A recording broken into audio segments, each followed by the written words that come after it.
Paulo. Esperamos que todos tenham gostado muito desse lindo filme. A partir de agora, a gente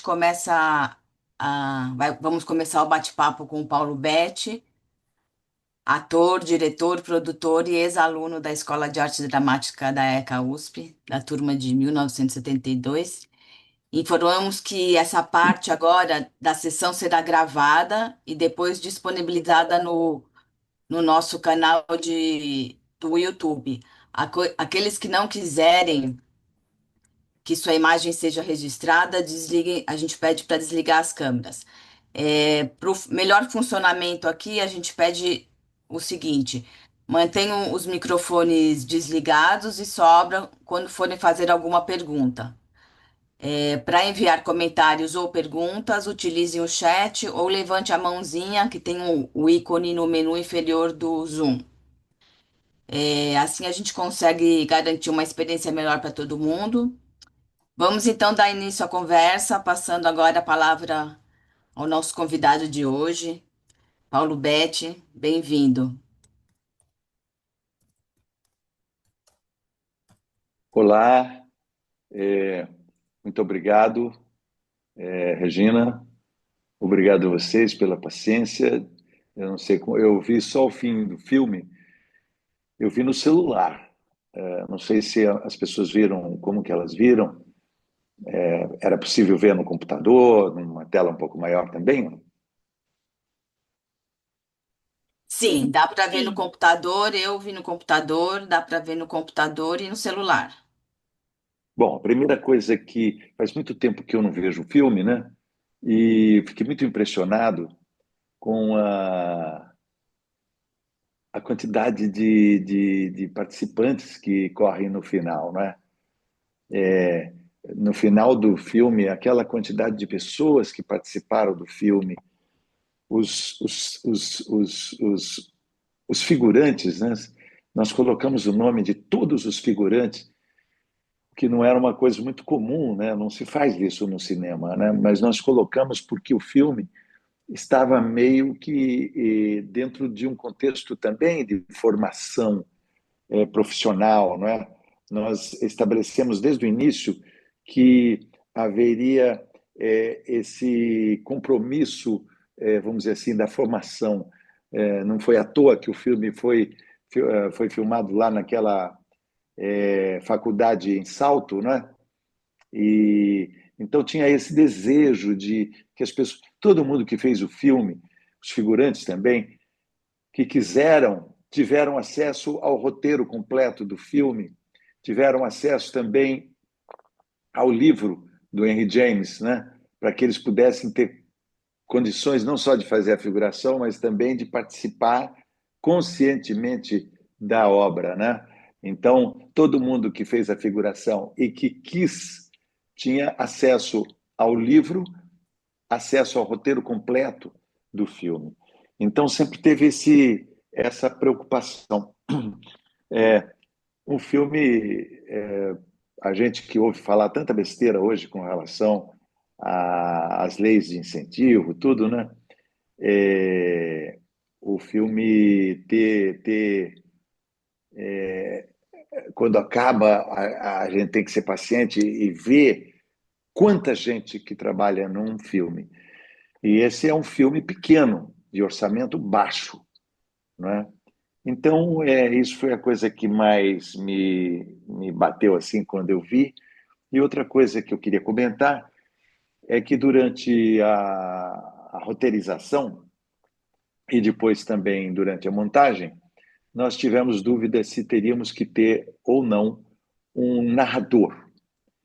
Mas logo de início apareceu essa dúvida, mas eu tive a certeza de que nós tínhamos que ter um narrador. Então, é um filme que tem muita palavra, né? É um filme que é muito falado. E por curiosidade só, e depois já vou passar para as perguntas, os deficientes visuais adoram esse filme. Porque nós fizemos 4 sessões em Sorocaba para deficientes visuais. Eu fiz a narração na hora com o microfone, sentado no meio do público. Me lembro muito dos cães-guia, assim, uma quantidade enorme de cães-guia, enquanto eu fazia a narração não, explicando, né, agora, porque eu conheço o filme, então, dizendo para os deficientes audiovisuais aquilo que seria a, a transcrição, né? Então é isso. Fiquei muito feliz de poder relembrar esses dias a Fera na Selva. Eu sei que o articulista Mário Sérgio Conte, da Folha de São Paulo, coincidentemente, quando a Regina propôs de fazer essa sessão, saíram 2 semanas consecutivas na Folha de São Paulo. O Mário Sérgio Conte, que adora esse filme, essa novela, comentando a novela, né? E eu falei assim, nossa, que bacana, né? E depois tive a felicidade de saber pela Regina que ele viu o filme e que achou muito interessante. Então é isso. Outra coisa que eu queria dizer é que, bom, eu vou deixar vocês fazerem as perguntas. Tá bom. A gente tem aqui o Nabil, formado pela ECA, da turma de 86. Ele quer fazer uma pergunta. Primeiro, parabéns aí, Paulo, parabéns aí a todos os amigos e colegas aí da ECA para fazer isso. O Agora ECA é uma coisa maravilhosa, a gente poder discutir, né? A gente voltar aí à universidade. Primeiro, que a carga dramática de você e da Eliane é maravilhosa, né? As pausas de tensão e tudo. Então, com certeza, e vocês fizeram essa peça. Eu queria saber se eu não sei se é muito íntimo, mas trabalhar. Eu sei, a filha de vocês faz uma ponta, mas trabalhar com a ex-mulher, e vocês têm uma química cênica assim absurda, que poucos atores eu vi isso. Ainda mais sendo ex-mulher, e eu não sei se isso aumentou aí para o personagem a melancolia, a angústia, porque passa muito bem isso, né? Do se adiar o amar, etc. Né? Então, é mais uma pergunta íntima para o Paulo do que só sobre a estética, a gente discutir filosoficamente o filme, né? Como é que é isso? Como é que foi essa experiência? Embora vocês tenham feito essa peça e foi um sucesso, e você tinha 20 anos e ela 19, e vocês filmarem em Sorocaba, a Sorocaba de vocês, de certa maneira, também umas cenas. Como é que foi essa experiência de, mais do que o diretor, mais que o racional e cartesiano, essa experiência humana sua, Paulo? Obrigado. Olha, Nabil, é ótimo falar sobre isso. Aliás, eu ia falar um pouco sobre isso antes de passar para vocês perguntarem, e você já fez a pergunta que eu queria responder. Nós fizemos quem descobriu a Fera na Selva foi eu e a Eliane. Nós éramos casados e um dia ela acordou e me falou: olha, essa novela é excepcional, olha essa história que maravilhosa. Olha que maravilha essa história. E eu li e gostei muito, mas não fui tão tocado. Olha, parecia o próprio personagem. Não fui tão tocado assim pela história quanto a Eliane. A Eliane estava tão apaixonada pela ideia que ela quis fazer a peça. Então, ela e convidou José Wilker, e aí eles convidaram o Carlos Augusto Strasser, um ator maravilhoso. Então, Eliane e o Strasser fariam, e o Wilker dirigiria. E eu falei, pô, se eu não vou ficar de fora, né? Entrei como produtor. E a versão que ia ser feita era da Marguerite Duras, que fez uma adaptação. Aliás, quando nós quisemos fazer o filme, eu tentei achar de toda maneira e não consegui. Mas aí o Strasser morreu. Depois das fotografias de divulgação, A Eliane sentiu que o Strasser não estava bem e, e ele não voltou mais. E ele morreu. Aí nós desistimos e alguns anos depois, não sei se foi Eliane ou eu, por que a gente não faz a Fera na Selva? Mas daí o Wilker estava em Portugal, o Wilker estava até pensando em fazer um filme também sobre a Fera na Selva, mas a gente não conseguiu levantar o dinheiro para fazer o filme, que seria a nossa parte, o Wilker ia arrumar um dinheiro lá em Portugal, e aí nós decidimos fazer a peça e eu e Eliane convidamos o Luiz Arthur Nunes para dirigir e ele próprio fez a adaptação. Agora, então, quando o Luiz fez a adaptação para o teatro, aí fizemos, ao contrário, não foi um grande sucesso no teatro. Foi uma peça que pouquíssimas pessoas viram, quem viu gostou muito, mas dava para contar nos dedos. Era um teatro muito pequeno, no Rio, Cândido Mendes, e depois fizemos em São Paulo, num teatro muito pequeno também, que o Sérgio Manberti administrava no Hotel Crown. Era um teatro também assim de 100 lugares. E aí, um dia nós fomos fazer o Festival de Angra dos Reis e descendo para ir para o Festival de Angra dos Reis, eu estava dirigindo, Eliane e eu passando o texto enquanto a gente ia indo, descendo para Angra, quando de repente nós passando o texto, apareceu a usina nuclear de Angra dos Reis. Aquela visão da usina nuclear me deu uma sensação de que aquilo tinha que ser um filme.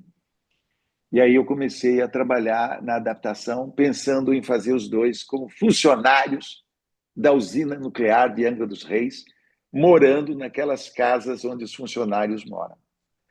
Eu cheguei a tentar e depois não deu. Daí eu pensei em Alumínio, que é um lugar que fica ali perto de Sorocaba, que também teria esse cenário onde os operários, com as suas graduações, os mais de salários mais altos, as casas, então eles seriam. Até que finalmente o óbvio se impôs, né, que a gente fizesse o filme em Sorocaba. Então, por exemplo, o hospital onde o personagem da Maria morre, 2 semanas antes, a mãe da Eliane estava internada naquele hospital. Eu trabalhei naquele hospital, não como enfermeiro, mas como secretário. Aquele jardim que tem na frente tem uma hora que aparece um jardim, um jardim. Então, nós fomos atrás dessa aproximação. A mãe da Eliane, graças a Deus, está viva, mas nós trabalhamos muito nessa questão de aproximar o filme de nós mesmos. Então, quando fomos para Sorocaba, todo mundo quase que aparece nessa figuração são pessoas próximas e queridas por nós. A Eliane praticamente marcou todas as cenas. Por isso que a gente fez uma direção compartilhada, 3 pessoas assinam a direção. Porque a gente chegava, a Eliane ela adora marcar as cenas. Aqui eu vou fazer assim, eu vou fazer isso, aquilo. Então a Eliane tomava a frente, marcava mais ou menos ali dentro do cenário o que ela gostaria de fazer, e o Lauro fazia, vamos dizer assim, uma espécie de decupagem. Aqui eu vou botar um movimento, outro. Aí a gente ia para a maquiagem e depois, quando a gente voltava, o Lauro estava com a luz pronta e a gente fazia as cenas. Então é isso, quer dizer, eu fui compreendendo essa história durante a convivência, que foram quase 30 anos que nós falamos da Fera na Selva, né? Mas foi muito enriquecedor. Você citou o fato da minha filha Juliana aparecer numa cena. E é numa peça de teatro que nós fizemos. Ela está fazendo um trecho da Canção Brasileira. E a Canção Brasileira foi uma peça que nós fizemos, Juliana fez comigo. É, então, essa coisa de fazer próximo, né, foi muito gratificante. Minha outra filha, a Mariana, também participou bastante da preparação. Meu sobrinho, Rafael Romão, estava já formado pela Faculdade de Cinema aqui de Niterói. Ele teve uma participação muito boa, não só como assistente de direção, mas também como roteirista. Ele participa muito do roteiro. Então, foi tudo muito de pessoas próximas. E foi muito agradável e positivo. E evidente que o cemitério, por exemplo, é na Fazenda Ipanema, que tem um cemitério inglês lá na Fazenda Ipanema. A Catedral de Sorocaba aparece com grandiosidade no filme. O som dos sinos da catedral estão muito relacionados com a mudança que nós fizemos de hotel. Nós começamos num hotel, num lugar que passava muito trem. Eu falei assim, nossa senhora, vai ter que ter esse som de trem no filme, né? Aqueles gemidos que o trem emite, né? E daí, então, depois nós mudamos de hotel por causa da permuta para um hotel perto da catedral.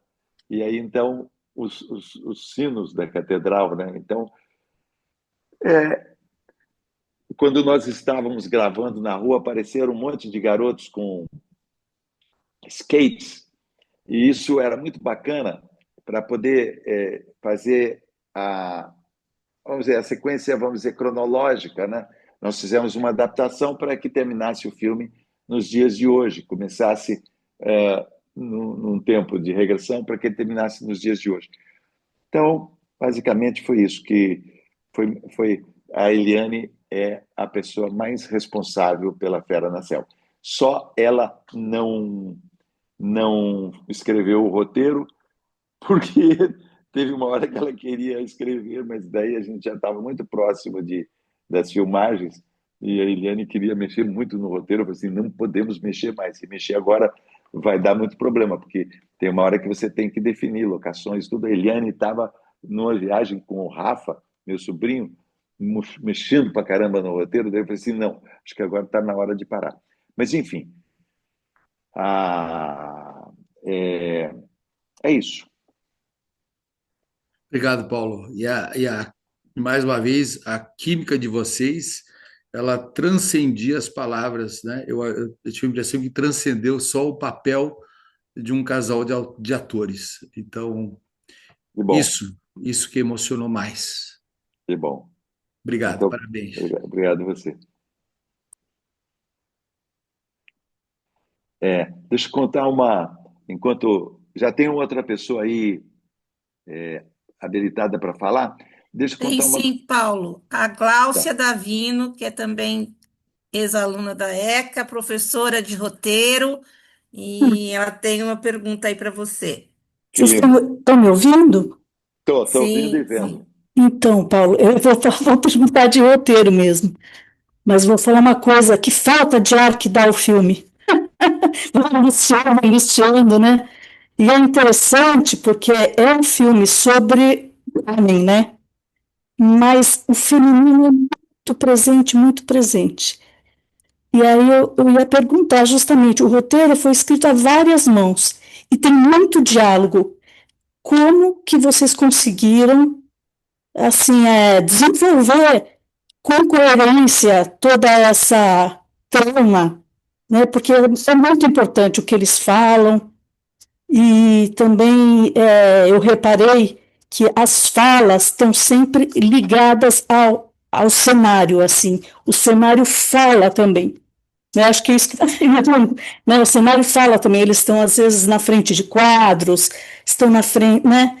Estão no barco. Ai, tem uma tomada que até me lembrou. Como é que chama aquele filme? Ai, esqueci dele. Um filme mudo que é todo no barco. Mas enfim, depois Limite, eu. limite. Ah, limite. Exatamente, uma assim de cima, né? Eu falei, gente, estou me sentindo no limite, que também é um filme angustiante, né? Em termos dessa coisa fechada que a gente não consegue desvendar também, né? É um processo, né? O limite, quando nós fizemos a peça, Ah, foi mais ou menos no momento em que foi é, recuperado o filme Limite, que legal.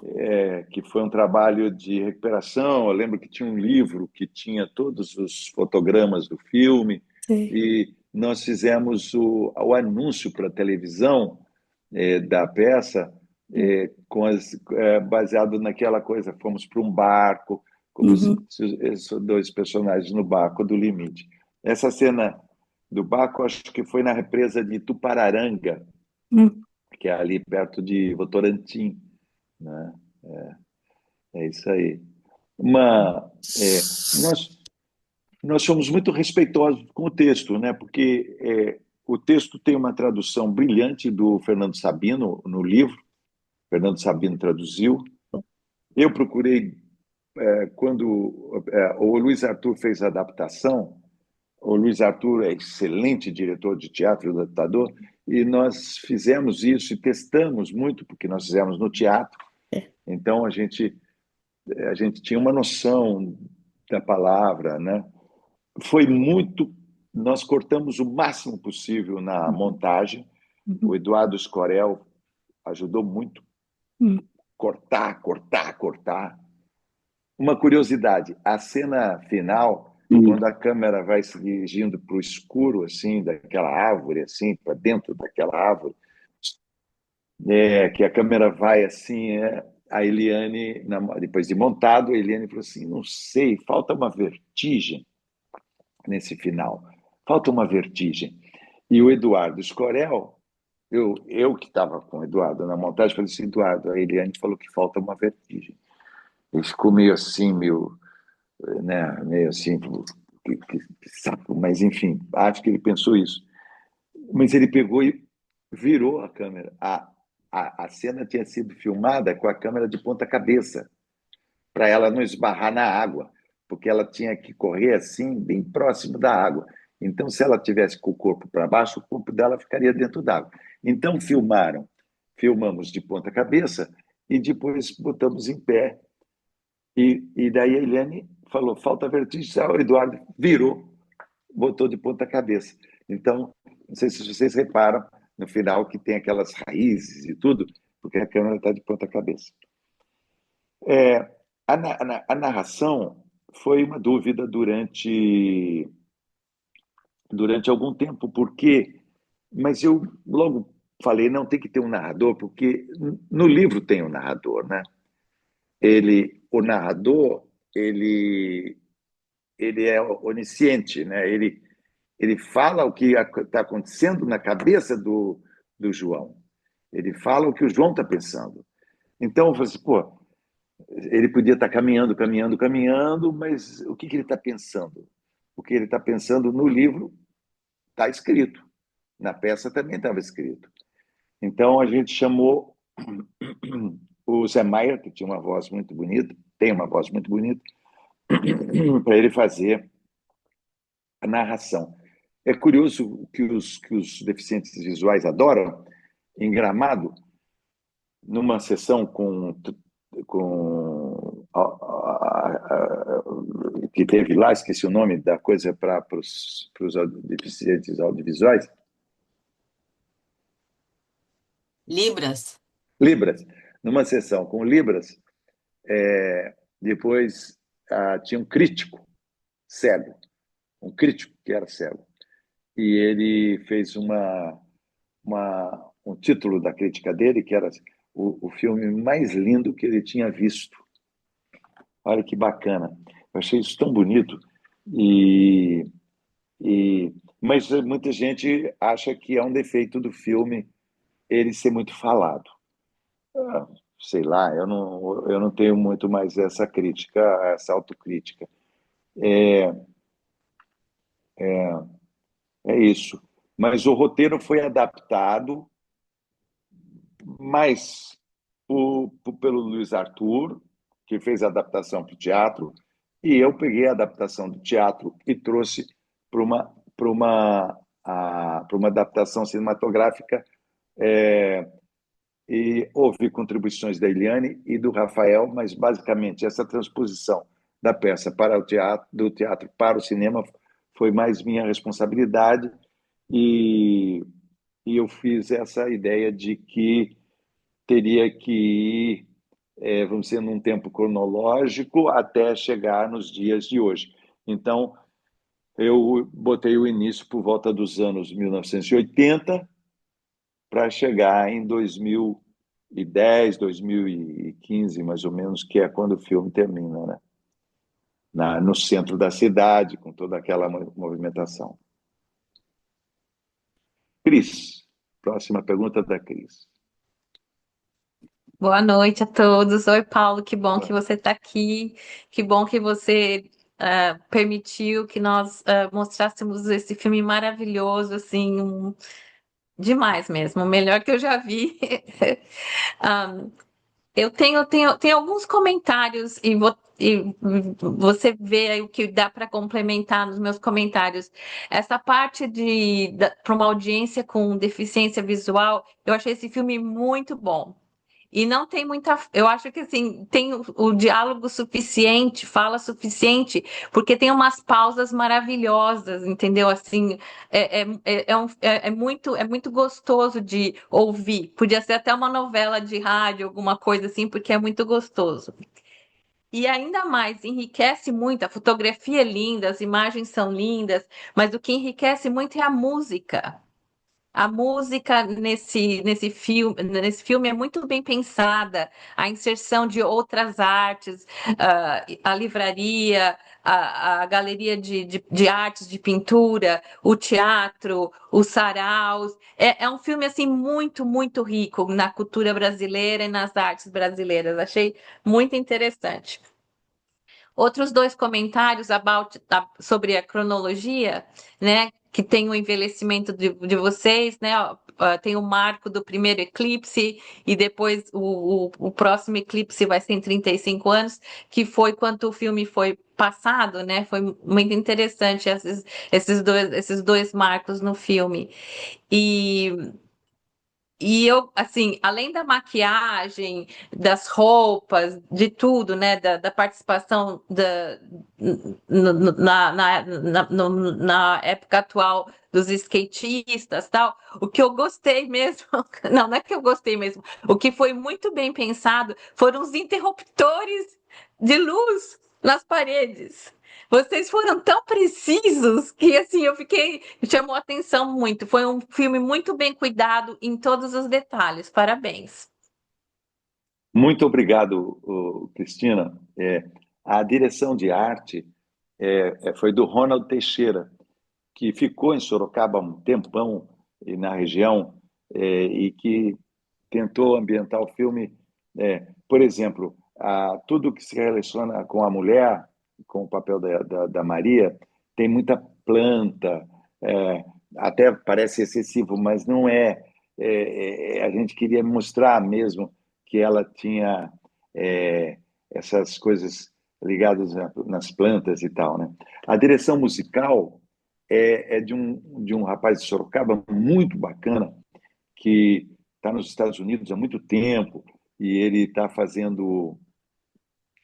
Já passo já para Renata Golombek Techó falar algumas coisas sobre o que você falou, Cristina. É, o Felipe Lara. O Felipe Lara esteve agora há pouco tempo no Brasil, a Orquestra Sinfônica de São Paulo tocou obras dele, muito, muito bacana. E vocês viram que aparece uma música do Gil também, né? O melhor lugar do mundo é aqui e agora. Eles ouvem quando estão entrando em casa.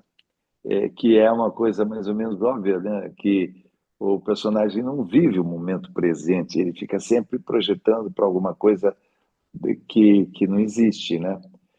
Gostei que você falou da coisa da livraria, porque não ficava muito claro no Henry James, não fica muito claro a profissão dos dois.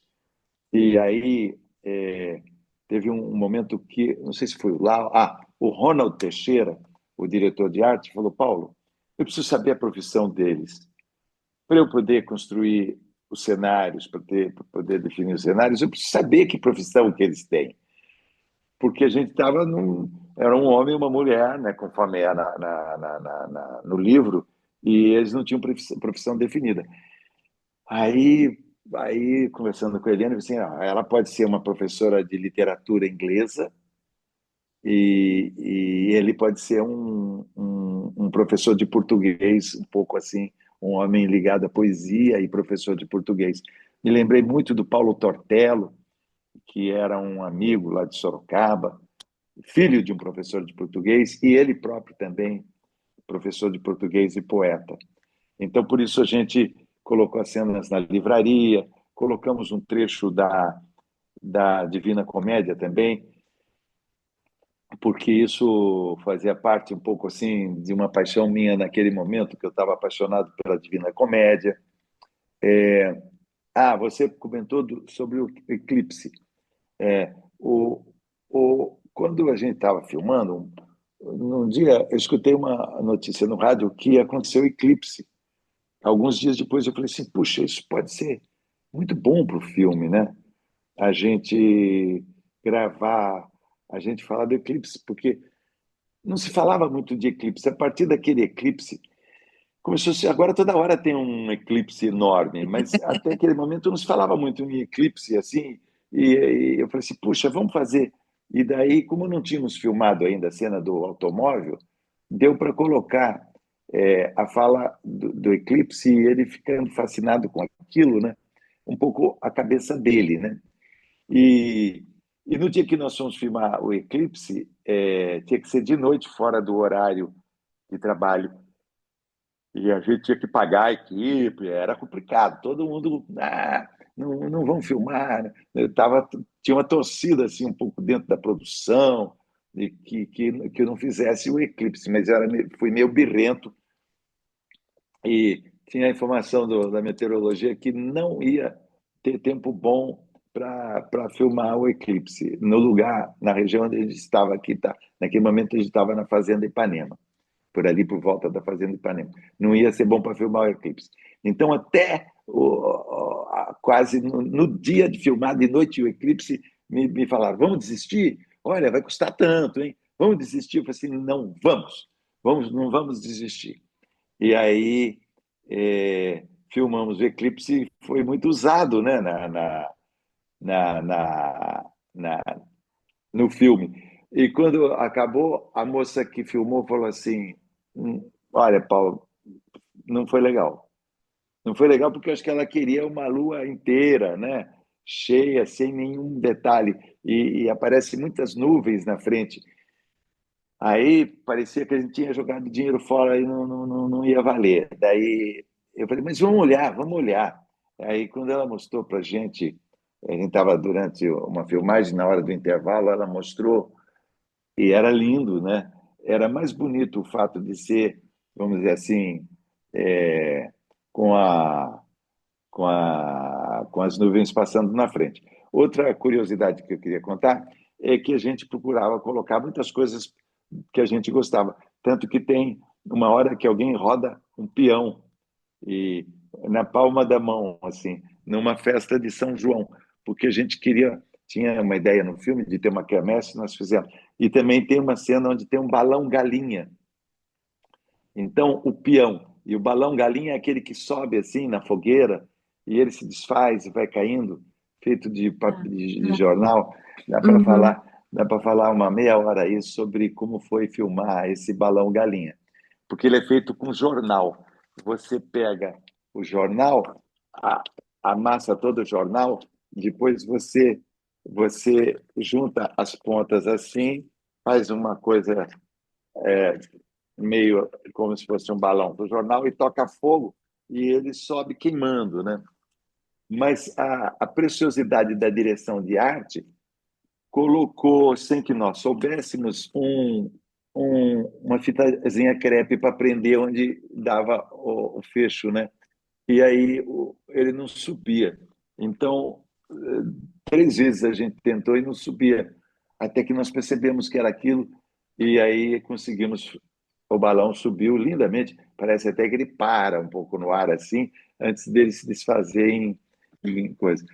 Então, tem coisas assim que eram muito do nosso gosto pessoal, que fomos colocando. Outra coisa de curiosidade é que ele foi filmado de trás para diante, né?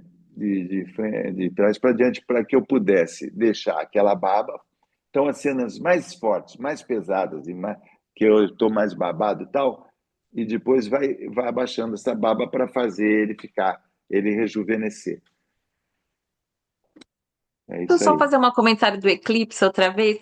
Eu achei essa simbologia muito interessante, porque na verdade o amor, né, fica escondido, o amor fica escondido, quer dizer, né, você passa em frente, quer dizer, a Maria e o João, entendeu? Tem uma coisa muito relacionada com o eclipse, assim, essa coisa, né, de ver e não ver, da luz, de escondido. Achei eclipse perfeito como uma analogia para esse filme. Que bom, que bom. Isso aqui meu saiu aqui, espera aí. Ele parou de funcionar isso aqui, ó. Alô, alô? Vocês estão me ouvindo? Sim, Estão me ouvindo bem? sim, Sim, sim. Agora voltou. É, tá.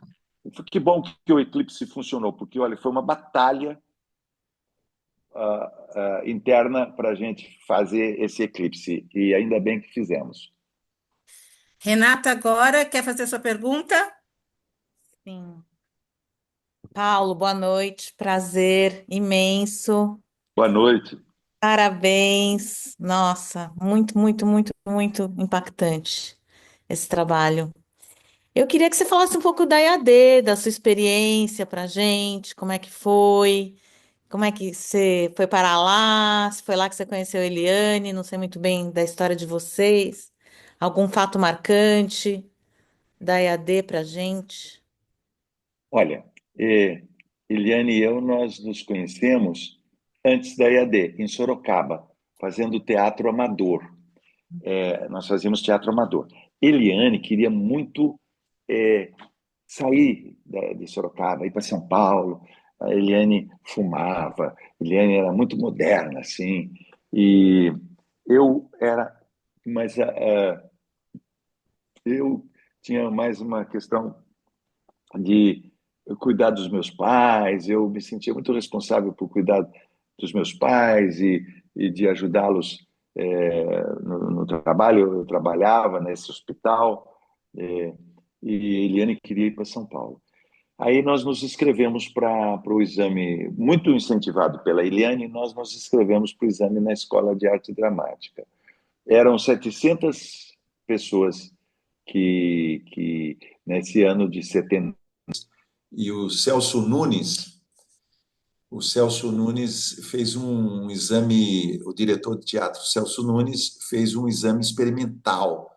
Dessas 700 pessoas, todos nós fizemos uma prova escrita, onde falávamos sobre um tema, não lembro o que foi, e depois a gente fazia uma cena de uma peça que era sugerida, então, pela escola. Nós escolhemos Senhorita Júlia, do Strindberg, e como tinha 5 minutos para cada um, Eliane e eu tivemos 10 minutos, porque nós fizemos 10 minutos de uma cena do Strindberg. Nós tivemos a sorte de, no dia que nós fizemos nossa cena, o Estadão fez a cobertura. O Estadão fez a cobertura, porque a EAD foi criada pelo Mesquita, Mesquita, sim. Dr. Alfredo Mesquita. Então, o Estadão costumava fazer cobertura dos exames da escola de teatro. Mas eles não iam todo dia da semana, porque era uma semana inteira de prova. E é prova pública, né? Todo mundo sentado lá, assistindo com a comissão julgadora, os professores, e aí tinha a prova. E aí, nesse dia que nós fomos, o Estadão foi fazer a cobertura, e por nossa sorte, nós fomos a foto da matéria, Uau. meia página, matéria de meia página do Estadão, foi Eliane e eu. Acho que isso era um sinal, né, de que talvez a gente fosse passar no exame, porque depois nós ficamos um mês inteiro, desses 700 foram escolhidos 60, esses 60 foram divididos em 3 grupos de 20, Esses 3 grupos de 20 passaram um mês fazendo laboratórios e testes e tudo mais, e aí foram escolhidos 20. Foi realmente muito forte a, esse exame de seleção. Hoje em dia não é mais assim.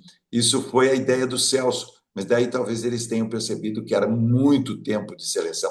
Foi um mês, 700 viraram 60, 60 viraram 3 grupos de 20, e esses 3 grupos de 20 depois viraram 20, 20 finais. Então, você imagina quanto desgaste emocional, porque cada um desses grupos de 20 se transformaram numa espécie de dinâmica de grupo, né?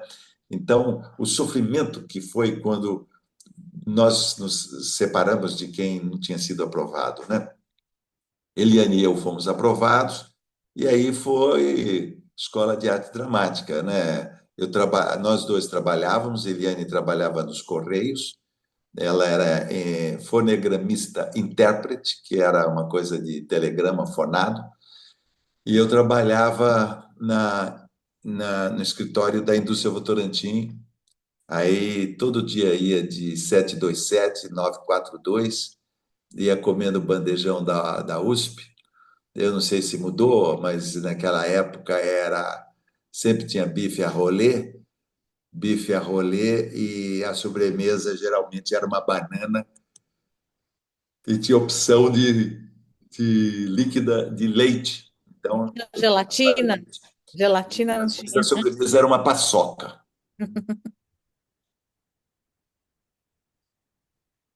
Então foi isso. Tinha professores incríveis na EAD. Me lembro de Milene Pacheco, Yolanda Madei, Maria José de Carvalho, professor Paulo Mendonça, e outros muito bons. E tínhamos aula de esgrima, tínhamos um professor russo que ensinava maquiagem, né? Andávamos com aquelas feridas enormes que aprendíamos nas aulas de maquiagem, ferimentos, né? E a professora Maria José nos levava para o campus, né, para fora, para a gente poder fazer cenas ao ar livre, né?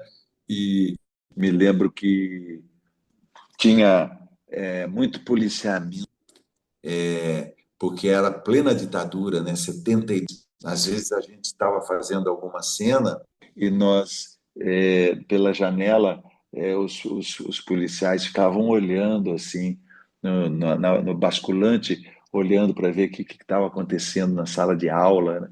Me lembro também que sempre que nós íamos para a faculdade, para a escola, ali na entrada na academia de polícia, tinha uma batida policial ali e a gente era revistado.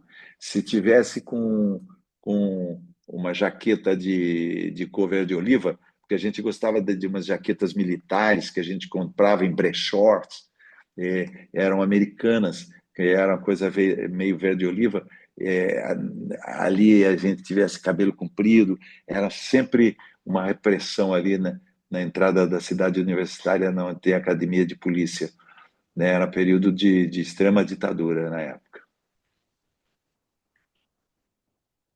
Lia, a sua pergunta. Obrigado, viu? Boa noite a todos. Paulo, parabéns pela obra, é belíssima. Muito obrigado, Lia. Jennifer e Regina, obrigada por proporcionarem esse encontro. Paulo, a pergunta que eu faço é a seguinte: na narrativa que é feita, se utiliza muito verbo no pretérito mais que perfeito, que não é muito comum em narrativa. Essa escolha foi feita para delinear o perfil do personagem José. E eu observei logo no início do filme uma passagem muitíssimo interessante, onde Maria ela fala da passagem do Trópico de Capricórnio e chama José para José olhar o ponto na estrada que eles iriam atravessar e iriam fazer a passagem do Trópico. E ela falou que quando criança eles baixavam a cabeça. e o José falava da Lua, ele estava lá na Lua. Então, nós temos assim instâncias diferentes de permanência, né? A Maria cartesiana, pragmática, o José lá na Lua. E eu percebi que quando o narrador ele coloca as ações, ele engessa o José no pretérito mais que perfeito, dizendo fizera. Ele dá uma ideia de que aquela conformação do personagem é dura, está definida. Está definida. Então, eu não sei se foi esse o propósito quando se introduziu essa escolha na narrativa do texto. E uma outra observação que eu fiz já lá no finalzinho do filme, quando a Maria, já falecida, o José vai no mirante. E esse mirante me fez lembrar um quadro da minha infância. Eu vivi num sítio no interior de Araruama, no estado do Rio de Janeiro, e lembro que na minha casa a mamãe tinha um quadro que era Jesus Cristo no Monte das Oliveiras. Eu, quando olhei aquela cena de José naquele mirante, eu imediatamente lembrei desse quadro, porque a gente tem aquela paisagem etérea ao longe, um pouco nevoada, e vi naquela cena quase uma cena bíblica, lindíssima, lindíssima, Paulo. Que bom, que bom. Realmente a ideia, essa coisa que você falou, fizeram e tal, isso está desde o início, nós nunca mexemos na narração, né, nessa conjugação, a gente não mexeu. E acho que a gente tinha razão, porque você se ligou nisso, né? Não é que ele fez, ele fizera, né? Então a gente procurou manter isso da maravilhosa tradução do Fernando Sabino, que foi o tradutor do livro, que é muito elogiada a tradução do Sabino, eu não teria jamais coragem de mudar. Não foi tão consciente assim, mas acho que foi um acerto porque eu podia ter mexido nisso e, não, vamos tornar isso aqui mais coloquial, tal, mas não fizemos e acho que isso foi bom. A questão do Trópico de Capricórnio, assim como outras coisas, né, conforme eu disse, o peão rodando na mão, o balão galinha que sobe, coisas que que era de Sorocaba, a Eliane e eu, a gente estávamos sempre vendo aquilo, né? Quer dizer, essa brincadeira de abaixar a cabeça era a família da Eliane que fazia. A minha não, porque a minha família não tinha carro. Então, quando eu era criança, nunca passei pelo Trópico de Capricórnio e abaixei a cabeça porque não tinha carro na minha família. Mas aquela brincadeira foi por causa da família da Eliane. E eu acho que tem muito a ver, porque essa placa está lá em Sorocaba. Quem vai para Sorocaba acaba passando por essa placa. Aqui você está passando pelo Trópico de Capricórnio. É interessante, né? Isso é uma localização precisa, né? O que você falou, né? A personagem dela tem essa coisa mais de pé na terra mesmo, né? E é gozado que talvez a Eliane seja mais para menos do que talvez eu seja mais pé na terra do que a Eliane, é uma inversão aí de papéis, né? Mas isso é super bem observado. Quanto ao Almirante, a gente ficou muito encantado com as possibilidades que tem ali da Fazenda Ipanema. A Fazenda Ipanema sempre foi. Eu tive uma curiosidade muito grande com relação à Fazenda Ipanema, porque é ali que se constrói o submarino nuclear brasileiro, que até hoje não ficou pronto. É impressionante. Eles estão fazendo um submarino nuclear ali, do lado da Fazenda Ipanema, chamado Projeto Aramar. E eu sempre tive sempre uma ideia fixa com essa história do nuclear, tanto que pensei em fazer adaptação para o filme ser perto da usina nuclear de Angra dos Reis. Não iria conseguir, porque imagina, eles trabalhando, eles seriam 2 funcionários da usina nuclear. Mas então, quando escolhemos os cenários lá na Fazenda Ipanema, eu fiquei encantado. Ali, naquele lugar onde tem aquela cruz, no alto daquele mirante, você vê aquilo longe e era um lugar que eles iam juntos lá, né? Então, eu achei muito bacana que ele pudesse voltar lá depois. Isso está no livro, né? Ele começa a perseguir os lugares que ele frequentou com ela, né? Até que ele tem aquela síncope, né? E que ele vê aquele cara chorando, né? Perto do túmulo de alguém, e ele fala: Puxa, eu nunca fui capaz de sentir algo como essa pessoa. E então, né? Eu não vivi. Ele tem um insight ali e é tão brutal que ele cai com a cara no túmulo. Seria muito complicado a gente fazer isso num túmulo de mármore, alguma coisa assim, porque aquele choque, né? Então fizemos num túmulo gramado. Mas aquele lugar, você falar do Monte das Oliveiras é muito bacana, porque é isso mesmo. Quer dizer, é um lugar de muito sofrimento e de lá ele. E ali, esqueci o nome, era um cara austríaco, muito importante. Aquilo ali é uma homenagem a um austríaco, e aquela cruz tem dizeres e tal. Que bom que você, Lia, gostou. Eu gosto muito do filme, eu gosto muito do filme. Eu fui, cada vez que teve exibição do filme, nós não lançamos assim, splash, eu fui em todas as exibições e algumas pessoas se tocam muito violentamente pela história. A história realmente é muito poderosa. Sim. E atual, né? Porque a gente pode entender também um pouco do fenômeno da ansiedade, que o personagem vive o amanhã, ele não, ele é ansioso, que é um mal atual. Exatamente, é. Que coisa, né? É, E atualíssimo, né? O tema é muito atual. ela não, ela mostra que a coisa é aqui, né? Sim, Aquela cena no hospital, é. aquela cena no hospital quando ele acha que ele quer saber dela, né? Eu O que tenho a impressão que o personagem José, ao longo de todo o filme, ele nunca não pronunciou a palavra amor, amar. É um é, verbo que ele não conjuga. é difícil, né? É, Ele não sabe amar, né? ele não conhece, não identifica esse sentimento. Tanto que tudo foi ela, né? Sim, mas ela Quando, sabia. quando eles se encontram depois, ele não lembrava de nada, né? E ela lembrava de tudo, né? Inclusive, ela lembrava que ele tinha essa obsessão, que alguma coisa ia acontecer com ele, né, um dia. É o E, homem do rifle, né, apontado para a nuca, que está sempre presente. e ele não percebeu, né, que já É, tinha acontecido e ele não percebeu. sim, É difícil, né? É difícil. muito bonito o filme, viu, Paulo? Que bom, obrigado, Lia. Eu fico feliz. Estamos encaminhando para o final. Eu gostaria de fazer um comentário, né? Eu e a Regina estivemos no Centro Cultural da Caixa assistindo a autobiografia autorizada.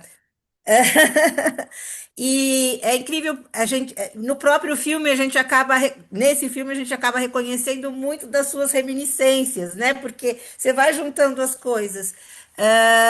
E quer dizer, vocês usam muito, né, essa matéria-prima que é a própria experiência, são as próprias lembranças em todos os seus trabalhos, né? Como que é isso? Explica um pouquinho mais. Você já falou, mas assim, perpassa todas as obras, né? Olha, a- na, na Fera na Selva, eu sempre tive muito essa coisa de ser, anotar e observar, né? Que é a função um pouco do ator, né? Da observação. E eu estou há 10 anos com essa peça que você falou, Autobiografia Autorizada, que são reminiscências da infância, e eu acho que a vida inteira eu tive o desejo de fazer essa peça. Então, nessa peça, eu rodo peão, por exemplo. Exatamente, me lembrou isso. Eu rodo peão, depois eu brinco com uma coisa de infância. Eu só não boto na peça o balão galinha, que eu amo, aquele balão feito com jornal, que em alguns lugares chama-se galinha preta, alguma coisa assim. Eu só não boto Na peça, porque eu tentei botar numa outra peça minha e pegou fogo no teatro, no teto lá, e eu falei assim, meu Deus do céu, não posso fazer isso. Então, então, o que foi possível colocar na Fera na Selva para humanizar aquilo? Então, tem meu irmão, por exemplo, tem um retrato do meu, tem um quadro a óleo. Aquele quadro a óleo é meu irmão José, né? Tem o Trópico de Capricórnio, tem diversas a Lua, diversas referências, né? E os locais, né? A locação, né? O fato de ser em Sorocaba. Aquele hospital, porque o Henry James fala de um labirinto, onde eles estariam num labirinto. Puxa, aquele labirinto aquilo na frente do hospital é uma das coisas que eu mais amava, porque eu trabalhei naquele hospital e tinha um senhor que era uma espécie de mãos de tesoura. Ele fazia desenhos naquele labirinto, fazia galos, galinhas, animais com a tesoura naquele cedrinho. Então, eu sabia que aquilo ia ser bonito. Quando a gente decidiu fazer em Sorocaba, daí realmente foi incrível, porque é, a gente pôde incorporar essas memórias, essa afetividade toda, porque o filme, senão ele não teria aquela emoção, né? Você vê a Eliane falando, o quanto o meu personagem sofre, e tudo isso estava muito apoiado em memórias emotivas nossas, em lugares que a gente tinha vivido, né? Ali, no hospital, por exemplo, é um lugar, né, que a gente. Pô, foi um grande momento da minha vida trabalhar no hospital, entender um pouco como as pessoas nasciam ali, as pessoas morriam ali. Então, procurei enfiar tudo que eu podia no filme. E no teatro eu fiz muito isso também. Na Carreira do Divino, foi uma peça que eu fiz do Sofredini, inclusive vai voltar para os cinemas agora, quem puder ver, o filme Marvada Carne. Ah, sim, maravilhoso. Então, o filme Marvada Carne é, é muito na Carreira do Divino, uma peça que nós fizemos na escola. Talvez foi a peça de teatro mais bonita que eu fiz, escrita pelo Carlos Alberto Sofredini, que Uhum. também que falava da cultura caipira, né? Baseada no livro do Antônio Cândido, Parceiros do Rio Bonito. E quem puder, veja, o filme está remasterizado, vai voltar agora em não sei o que, 4K, e é um filme lindo. E não é baseado na carreira do Divino, mas eu ouso dizer que inspirado na carreira do Divino, tanto que o personagem principal, do Adilson Barros, ele fazia o personagem principal da nossa peça, e ele está com a mesma roupa no filme. E o personagem da Fernanda Torres, a Maricotinha, era feito pela Eliane na peça. Então, acho que você falou isso mesmo, quer dizer, é, a peça é escandalosa, a minha peça, né, na autobiografia autorizada, então é isso, o tempo todo, né? Memórias, recordações, brincadeiras de infância, cenas de momentos vistos de avô, pai, irmão, irmã, mãe, enfim, E eu estou indo para Sorocaba agora. Quinta-feira eu vou lançar meu livro lá em Sorocaba, o livro baseado na peça, e gozar do livro baseia-se na peça, em vez da peça basear-se no livro. E sexta e sábado eu vou fazer a peça em Sorocaba. É uma loucura. Eu não gosto de falar quando esgota os ingressos, mas nós botamos para vender, assim, questão de horas acabou tudo, porque é a quarta vez que eu faço temporada em Sorocaba, porque tudo se refere à cidade, né, de Sorocaba.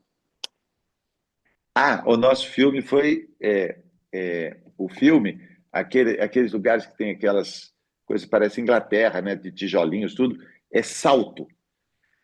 É uma faculdade de cinema que tem em Salto. Salto, que é a terra de um grande cineasta chamado Anselmo Duarte, que fez O Pagador de Promessas. Também é uma referência muito forte para mim. Hum, Muito bom. Bom, acho que a gente pode ir encaminhando, só vou fazer uns comentários que acho que vale a pena. Os textos do Mário Sérgio Conte, que o Paulo mencionou, estão na nossa matéria lá, que está no Ágora ECA. Se alguém se interessar em ler, ele está disponível lá na matéria, lá no site. Paulo, eu li lá no site A Fera na Selva que você gravou um audiobook, mas eu não encontrei esse audiobook. Você chegou a gravar o audiobook Não, do livro? não. Eu gravei o audiobook do meu livro, a Autobiografia Autorizada, mas do livro A Fera na Selva, não. Ah, tá bom. É, porque tem um link lá, mas quando a gente clica, não vai para. Não tem audiobook. O audiobook que tem é do meu livro Autobiografia Autorizada. Ah, tá A Fera legal. na Selva, que eu saiba, não tem audiobook. Tá legal. Então, você se baseou na tradução do Fernando Sabino, né? E Totalmente. existe uma outra tradução do José Geraldo Couto, que é um crítico de cinema, que, aliás, elogiou também o filme, né? Que tem a fala dele na É, divulgação. editora do Sesc, né? O Sesc. Isso. E só um pequeno comentário. Essa coisa, eu fiquei muito impressionada com essa coisa de você gravar o personagem de trás para frente, né? Que acho que isso só ator mesmo, porque na nossa cabeça de não ator é uma loucura pensar que a pessoa vai fazer o processo ao contrário, né? E das locações, que eu também achei lindíssimas do interior de São Paulo, é essa parte do Mirante, linda, que dá vontade da gente conhecer, né? De ir até lá e conhecer, porque é muito bonito mesmo essa imagem. Fazenda Ipanema. É lindo. Foi onde se construiu a primeira cruz de ferro, né? O imperador esteve lá, é um lugar bastante. Espero que esteja preservado, né? Fazenda Ipanema. Muito bom. Paulo, então a gente te agradece muitíssimo a oportunidade de poder passar o filme e bater um papo com você. Fico É, muito feliz, foi muito bom o que vocês puseram também, foi muito legal. Eu não me lembrava da matéria que o Canal Brasil Brasil. fez, foi tão linda aquela matéria, no meio da filmagem, né? Como a Eliane fala bem, é, como a Eliane fala bem naquela matéria sobre o personagem dela, sobre o papel da mulher, né? E esse negócio de gravar de trás para diante é porque, assim, eu precisava envelhecer, né? Então, não tinha jeito, tinha que ser de trás para diante. Então, daí deixei a baba, né? Assim, com uns 3 meses de baba, e depois a gente foi aparando até ficar limpo, né? E tentar fazer esse processo, ele mais novo, fazer pelo menos dos 40 a uns 70 ali, né? Certo. Então, Paulo, de novo, muito obrigada, Eu que viu? agradeço, adorei. Se você quiser anunciar sua nova peça aí, eu sei que vem peça nova, né? Os Mambembes. Os Mambembes vai em São Paulo em outubro. Até eu estava na reunião, antes de entrar aqui, eu estava na reunião com o pessoal. Outubro e novembro no Tuca. Os Mambembes. É muito, muito divertido. Que bom que participei. Foi tudo lindo esse nosso processo. Muito obrigado. A gente que te Nós que agradece muito. agradecemos. Obrigada. E agradecemos a todos que estão aqui presentes por terem vindo. Valeu, valeu. Obrigado, Valeu, Nabil. gente. Esse Valeu, foi um Nabil. aprendizado como é parceria você com a sua ex-esposa. É, Isso é um aprendizado também. que bom, que bom. Subliminar, muito bom. Parabéns. Obrigado, Nabil. Obrigado. Tudo de bom para vocês, gente. Boa Boa noite, noite. gente. Tchau, Boa boa noite. Boa noite, noite. gente. Tchau, Boa tchau. noite. Boa noite. Tchau, obrigado.